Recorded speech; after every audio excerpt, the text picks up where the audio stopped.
When President Joe Biden took the oath of office this morning, he placed his hand on a thick, worn, brown leather Bible. It's a family heirloom he's carried throughout his political career.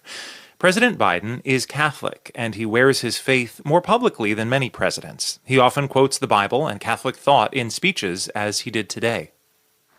And I promise you this, as the Bible says, weeping may endure for a night, but joy cometh in the morning. We will get through this together. Reverend James Martin is a Jesuit priest and editor-at-large of America magazine, and he joins us to talk more about the president's speech and how faith informs Biden's leadership. Good to have you here. Good to be here. Before we get to the language of the speech, tell us broadly where you see Biden's Catholic faith manifest over the last 24 hours.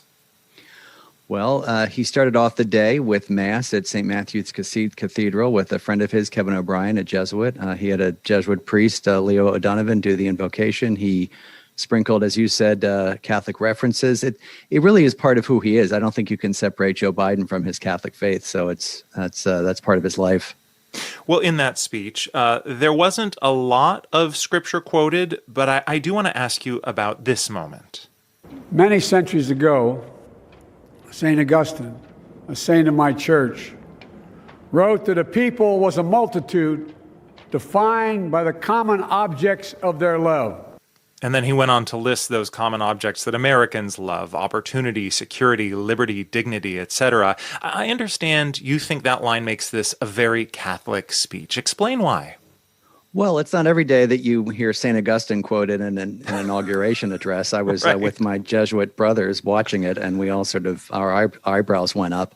He could have just talked about we need to work together, but instead he brought in St. Augustine.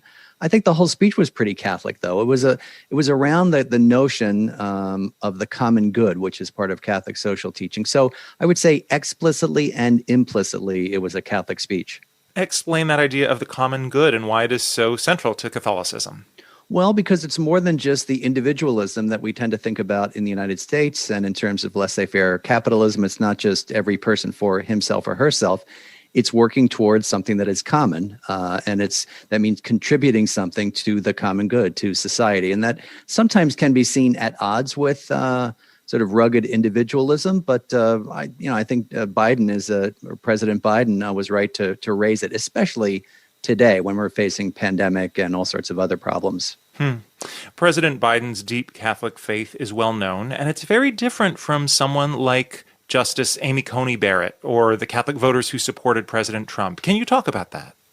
Sure, it's a big church. The Catholic Church is not a monolith, and so we have Catholics who are Democrats and Republicans, who are progressive and traditional, who are conservative and liberal. And I would say that Amy Coney Barrett's Catholicism, they're both Catholic and they're both sincere in their Catholicism, stresses some things and not other things, and the same with President Biden. So, on the fundamentals, they agree, but it's a different way of being Catholic, I would say. Would you say that one approach is the minority in American Catholicism today?